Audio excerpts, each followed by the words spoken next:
Banyak orang ingin hidup lebih disiplin. Tapi begitu mulai mencoba, muncul realitas yang tidak bisa dihindari. Pekerjaan menumpuk, notifikasi tidak berhenti, energi cepat habis, dan hari terasa terlalu pendek. Maka muncullah pertanyaan, apakah saya memang tidak cukup disiplin atau memang dunia ini terlalu berisik? Di episode kali ini kita akan coba menjawab pertanyaan itu. Bukan dengan teori sempurna, tapi dengan strategi praktikal yang bisa dilakukan siapa saja. Bahkan dalam hidup yang sedang berantakan. Pertama-tama, mari kita akui satu hal. Kita hidup di zaman yang dirancang untuk membuat kita kehilangan fokus. Notifikasi, media sosial, multitasking, pekerjaan yang terus menuntut kecepatan, semua ini membuat manusia modern mengalami kelelahan yang tidak selalu terlihat. Jadi jika merasa sulit untuk disiplin, itu bukan sepenuhnya salah pribadi. Tapi kabar baiknya ada cara untuk menciptakan ruang. Bukan menunggu dunia menjadi tenang, tapi belajar mengatur ruang dalam diri sendiri. Langkah pertama, bedakan waktu kerja dan waktu hidup. Banyak orang terjebak dalam satu mode terus-menerus. Selalu on, selalu responsif, selalu bisa dihubungi. Tapi manusia bukan alat yang bisa siaga 24 jam. Maka penting untuk membuat batas yang jelas. Misalnya, jam 7-9 pagi untuk rutinitas pribadi tanpa buka HP. Jam 9-17 khusus untuk kerja dan tugas. Jam 17 ke atas untuk waktu sosial atau istirahat. Mungkin terdengar sederhana, tapi batas ini bisa menyelamatkan banyak hal. Fokus, energi, bahkan kesehatan mental. Langkah kedua, gunakan teknik blok waktu. Ini adalah metode di mana setiap segmen waktu punya satu fokus khusus. Misalnya, 30 menit pagi hanya untuk membaca atau journaling. 90 menit siang untuk deep work, tugas tanpa gangguan.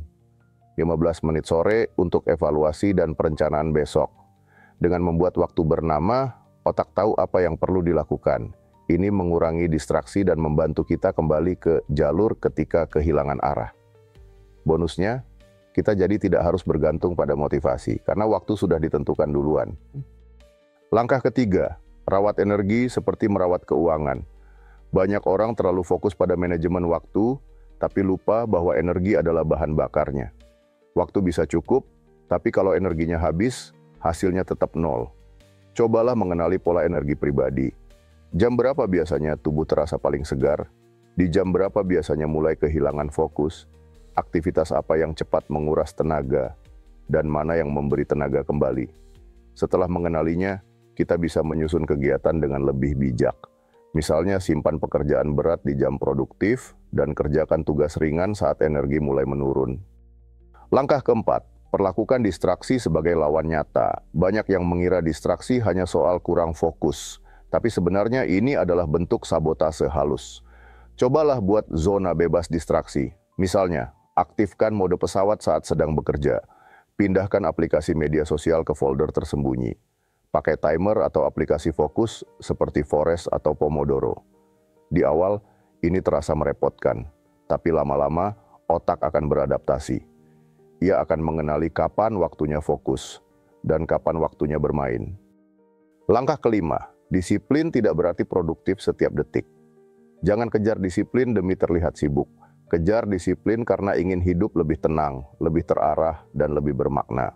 Maka, izinkan diri untuk punya waktu kosong. Waktu kosong bukan musuh.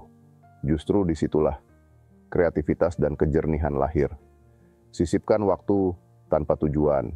Misalnya, 20 menit untuk berjalan tanpa HP. Atau 15 menit hanya untuk duduk diam dan mendengar suara tubuh sendiri. Karena dari situ, kita menemukan kembali arah.